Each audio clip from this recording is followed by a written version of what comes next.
ألف لام را تلك آيات الكتاب المبين إنا أنزلناه قرآنا عربيا لعلكم تعقلون نحن نقص عليك أحسن القصص بما أوحينا إليك هذا القرآن وإن كنت من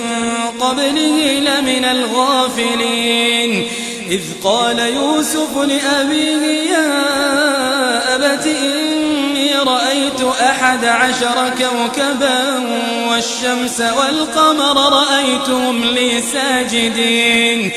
قال يا بني لا تقصص رؤياك على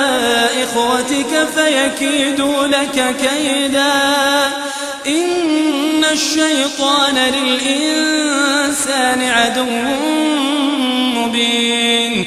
وكذلك يجتبيك ربك ويعلمك من تأويل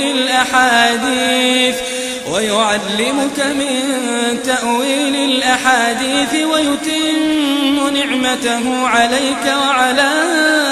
آل يعقوب كما أتمها على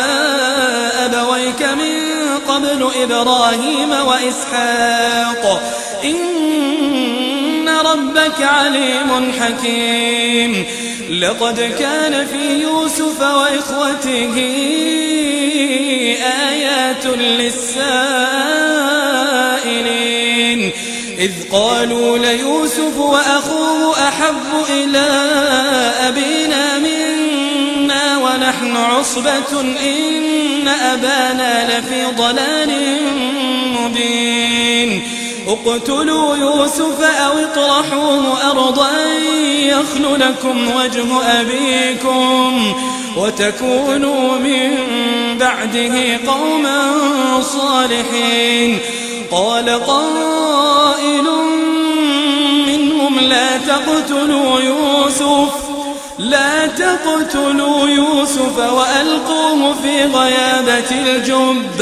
وألقوه في غيابة الجب يلتقطه بعض السيارة إن كنتم فاعلين قالوا يا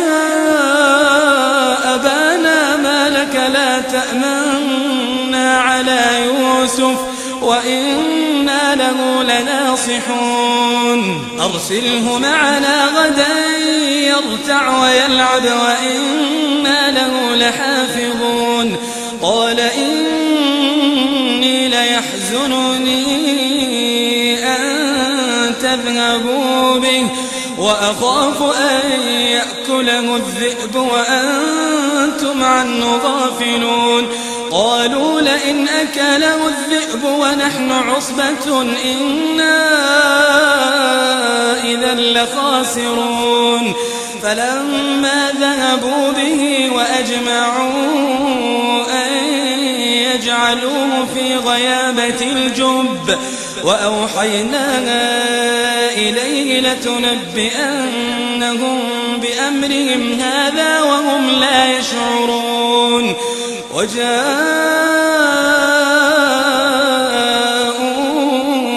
أباهم عشاء يبكون قالوا يا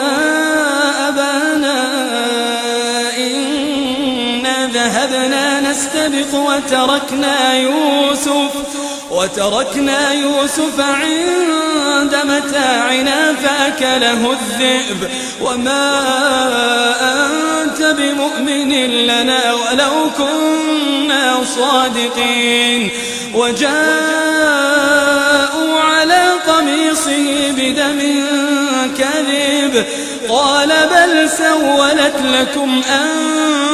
أنفسكم أمرا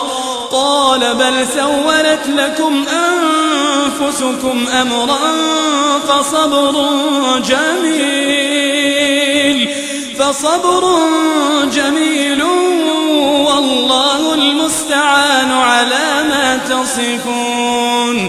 وجاءت سيارة فأرسلوا واردهم فأدلى دلوه قال يا بشرى هذا غلام وأسروا بضاعة والله عليم بما يعملون وشروه بثمن بخس دراهم معدودة وكانوا فيه من الزاهدين وقال الذي اشتراه من مصر لامرأته أكرمي مثواه عسى أن ينفعنا أو نتخذه ولدا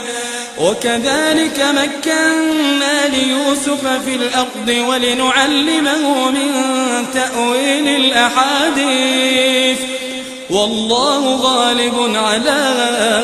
أمره ولكن أكثر الناس لا يعلمون ولما بلغ أشده آتيناه حكما وعلما وكذلك نجزي المحسنين وراودته التي هو في بيتها عن نفسه وغلقت الأبواب وقالت هيت لك قال معاذ الله إنه ربي أحسن مثواي إنه لا يفلح الظالمون ولقد همت به وهم بها لولا أن رأى برهان ربه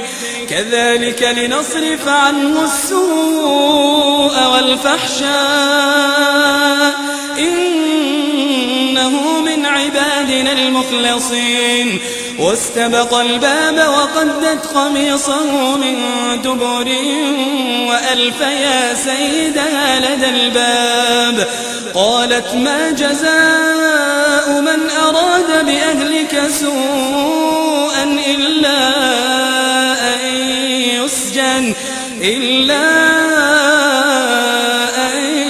يسجن أو عذاب أليم قال هي راودتني عن نفسي وشهد شاهد من أهلها إن كان قميصه قد من قبل فصدقت وهو من الكاذبين وإن كان قميصه قد من دبر فكذبت وهو من الصادقين فلما رأى قميصه قد من دبر قال إنه من كيدكم إن كيدكن عظيم يوسف أعرض عن هذا واستغفري لذنبك إنك كنت من الخاطئين وقال نسوة في المدينة امرأة العزيز تراود فتاها عن نفسه قد شغفها حبا إنا لنراها في ضلال مبين فلما سمعت بمكرهن أرسلت إليهن وأعتدت لهن متكئا وآتت كل واحدة منهن سكينا وقالت اخرج عليهن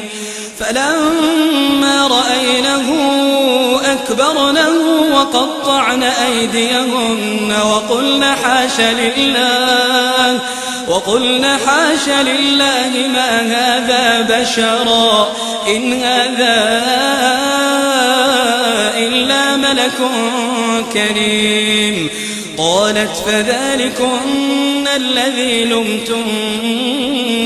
فيه ولقد راودته عن نفسه فاستعصم ولئن لم يفعل ما آمره ليسجنن وليكونن من الصاغرين قال رب السجن أحب إلي مما يدعونني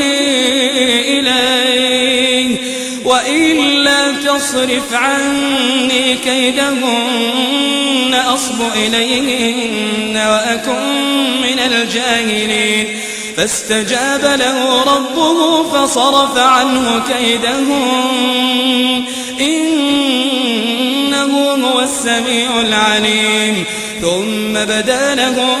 من بعد ما رأوا الآيات ليسجننه حتى حين ودخل معه السجن فتيان قال أحدهما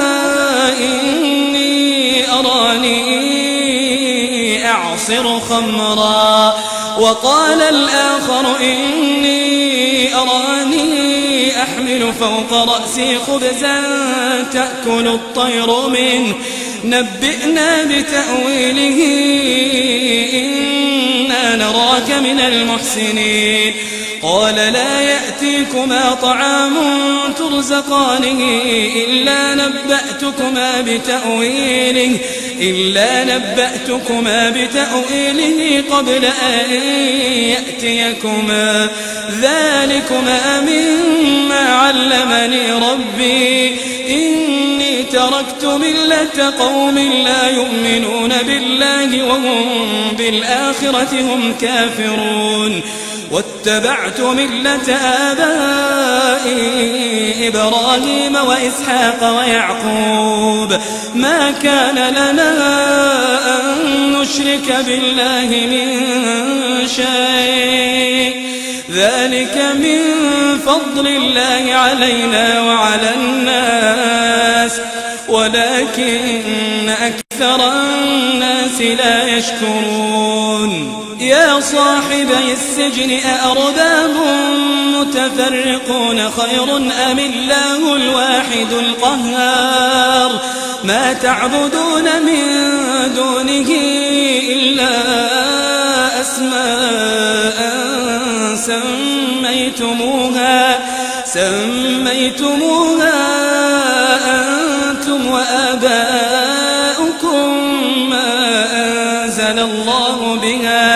ما أنزل الله بها من سلطان إن الحكم إلا لله أمر ألا تعبدوا إلا إياه ذلك الدين القيم ولكن أكثر الناس لا يعلمون يا صاحبي السجن أما أحدكما فيسقي ربه خمرا وأما الآخر فيصلب فتأكل الطير من رأسه قضي الأمر الذي فيه تستفتيان وقال للذي ظن أنه ناج منهما اذكرني عند ربك فأنساه الشيطان ذكر ربه فلبث في السجن بضع سنين وقال الملك إني أرى 7 بقرات سمان يأكلهن 7 عجاف و7 سنبلات خضر وأخر يابسات يا أيها الملأ أفتوني في رؤياي إن كنتم للرؤيا تعبرون قالوا أضغاث أحلام وما نحن بتأويل الأحلام بعالمين وقال الذي نجا منهما وادكر بعد أمة أنا أنبئكم بتأويله فأرسلون يوسف أيها الصديق أفتنا في 7 بقرات سمان أفتنا في 7 بقرات سمان يأكلهن 7 عجاف و7 سنبلات خضر وأخر يابسات لعلي أرجع إلى الناس لعلهم يعلمون قال تزرعون 7 سنين دابا فما حصدتم فذروه في سنبله إلا قليلا مما تأكلون ثم يأتي من بعد ذلك 7 شداد يأكلن ما قدمتم لهن إلا قليلا مما تحصنون ثم يأتي من بعد ذلك عام فيه يغاث الناس وفيه يعصرون وقال الملك ائتوني به فلما جاءه الرسول قال ارجع إلى ربك فاسأله ما بال النسوة اللاتي قطعن أيديهن إن ربي بكيدهن عليم قال ما خطبكن إذ راوتن يوسف عن نفسه قلنا حاش لله ما علمنا عليه من سوء قالت امرأة العزيز الآن حصحص الحق أنا راودته عن نفسه وإنه لمن الصادقين ذلك ليعلم أني لم أخنه بالغيب وأن الله لا يهدي كيد الخائنين وما أبرئ نفسي إن النفس لأمارة بالسوء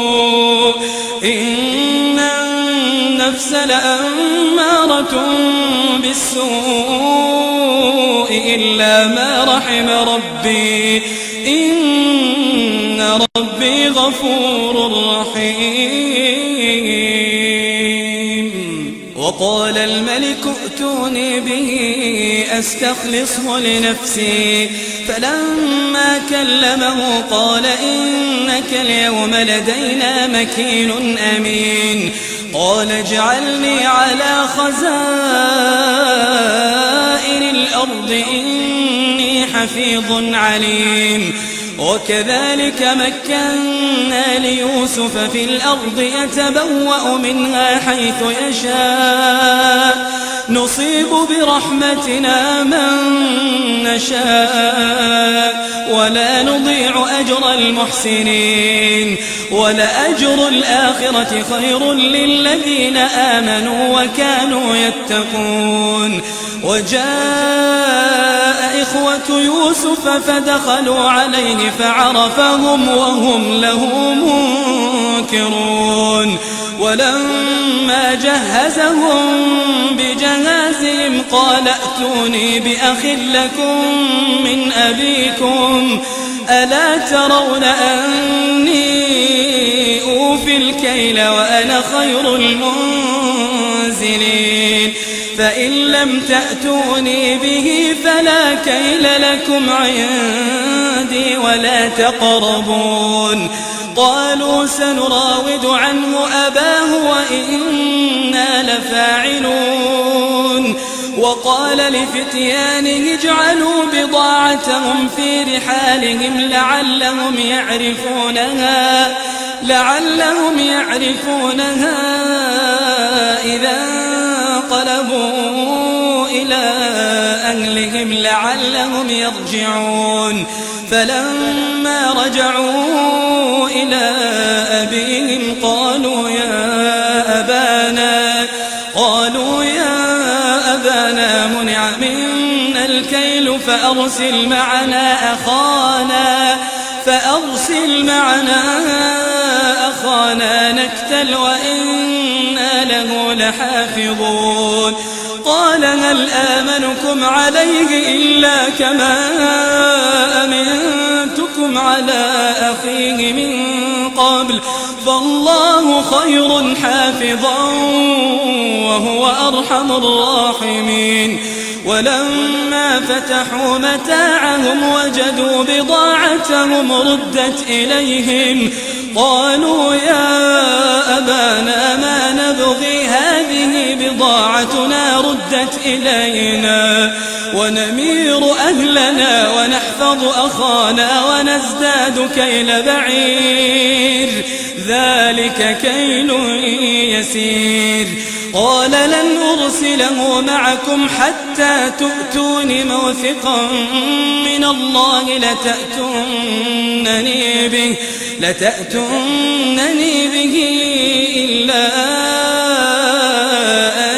يحاط بكم. فلما آتوه موثقهم قال الله على ما نقول وكيل. وقال يا بني لا تدخلوا من باب واحد وادخلوا من أبواب متفرقة وما أغني عنكم من الله من شيء إن الحكم إلا لله عليه توكلت وعليه فليتوكل المتوكلون. ولما دخلوا من حيث أمرهم أبوهم ما كان يغني عنهم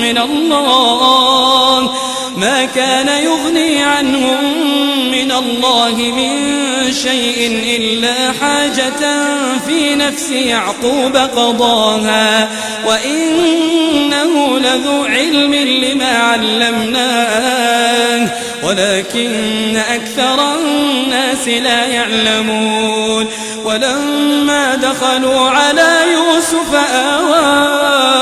إليه أخاه قال إني أنا أخوك فلا تبتئس بما كانوا يعملون. فلما جهزهم بجهازهم جعل السقاية في رحل أخيه ثم أذن مؤذن أيتها العير إنكم لسارقون. قالوا وأقبلوا عليهم ماذا تفقدون؟ قالوا نفقد صواع الملك ولمن جاء به حمل بعير وأنا به زعيم. قالوا تالله لقد علمتم ما جئنا لنفسد في الأرض وما كنا سارقين. قالوا فما جزاؤه إن كنتم كاذبين؟ قالوا جزاؤه من وجد في رحله فهو جزاؤه كذلك نجزي الظالمين. فبدأ بأوعيتهم قبل وعاء أخيه ثم استخرجها من وعاء أخيه كذلك كدنا ليوسف ما كان ليأخذ أخاه في دين الملك إلا أن يشاء الله نرفع درجات من نشاء وفوق كل ذي علم عليم. قالوا إن يسرق فقد سرق أخ له من قبل فأسرها يوسف في نفسه ولم يبدها لهم. قال أنتم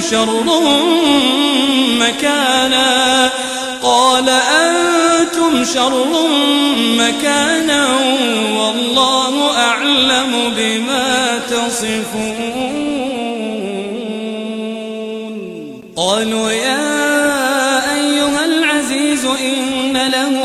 أبا شيخا كبيرا فخذ أحدنا مكانا إنا نراك من المحسنين. قال معاذ الله أن نأخذ إلا من وجدنا متاعنا عنده إنا إذا لظالمون فلما استيئسوا منه خلصوا نجيا قال كبيرهم ألم تعلموا أن أباكم قد أخذ عليكم موثقا من الله ومن قبل ما فرطتم في يوسف فلن أبرح الأرض حتى يأذن لي أبي أو يحكم الله لي وهو خير الحاكمين ارجعوا إلى أبيكم فقولوا يا أبانا إن ابنك سرق وما شهدنا إلا بما علمنا وما كنا للغيب حافظين واسأل القرية التي كنا فيها والعير التي أقبلنا فيها وإنا لصادقون قال بل سولت لكم أنفسكم أمرا فصبر جميل عسى الله أن يأتيني بهم جميعا إنه هو العليم الحكيم وتولى عنهم وقال يا أسفا على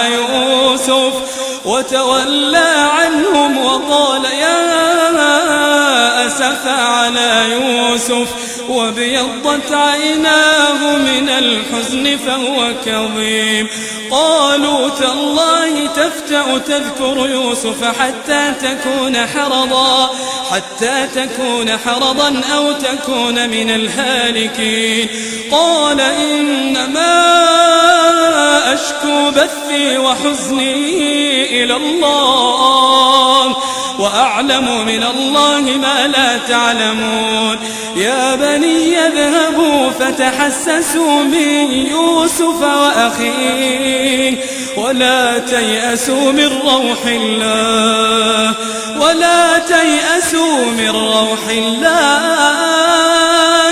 إنه لا ييأس من روح الله إلا القوم الكافرون فلما دخلوا عليه قالوا يا أيها العزيز مسنا وأهلنا الضر وجئنا ببضاعة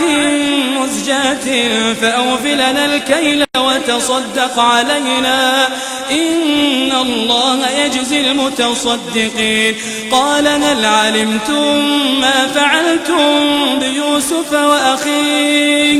قال هل علمتم ما فعلتم بيوسف وأخيه إذ أنتم جاهلون قالوا أئنك لأنت يوسف قال أنا يوسف وهذا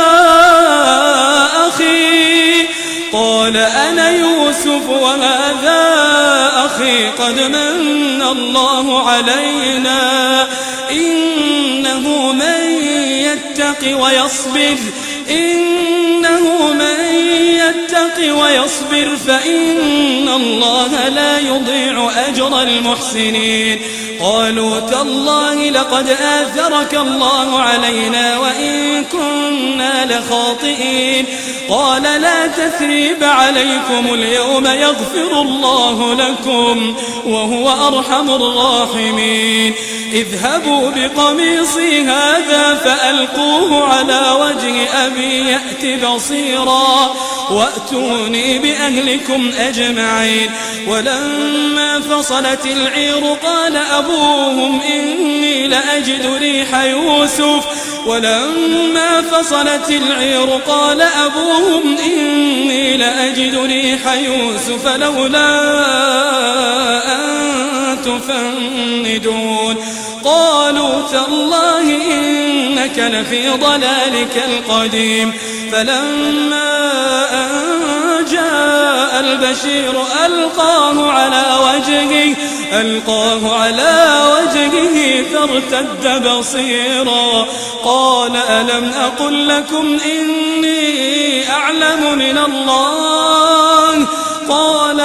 أقل لكم إني أعلم من الله ما لا تعلمون قالوا يا أبانا استغفر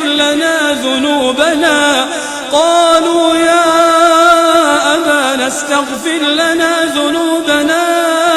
إنا كنا خاطئين قال سوف أستغفر لكم ربي إنه هو الغفور الرحيم فلما دخلوا على يوسف آوى إليه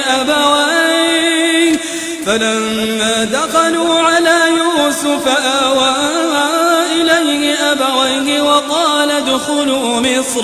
وقال ادخلوا مصر إن شاء الله آمنين ورفع أبويه على العرش وخروا له سجدا وقال يا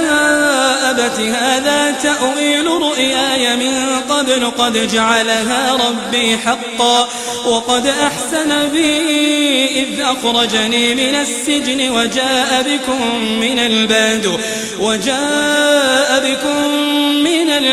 من بعد أن نزغ الشيطان بيني وبين إخوتي إن ربي لطيف لما يشاء إنه هو العليم الحكيم رب قد آتيتني من الملك وعلمتني من تأويل الأحاديث فاطر السماوات والأرض أنت ولي في الدنيا والآخرة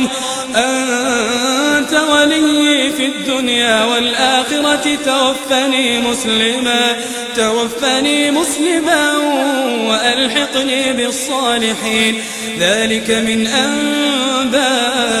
الغيب نوحيه إليك وما كنت لديهم إذ أجمعوا أمرهم وهم يمكرون وما أكثر الناس ولو حرصت بمؤمنين وما تسألهم عليه من أجر إن هو إلا ذكر للعالمين وكأي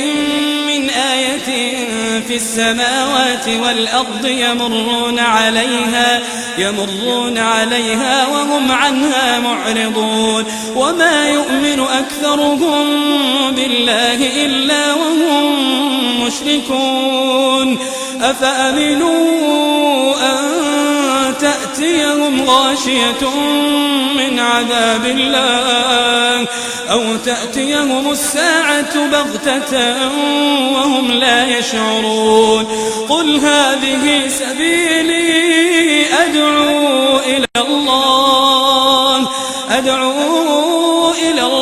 على بصيرة أنا ومن اتبعني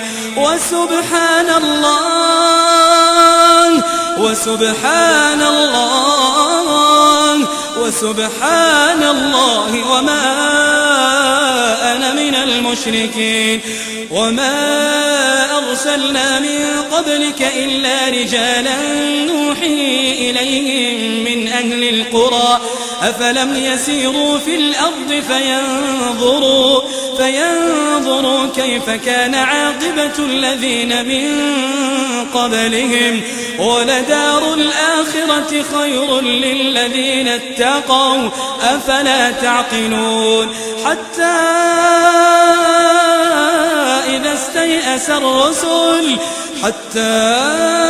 إذا استيأس الرسل وظنوا أنهم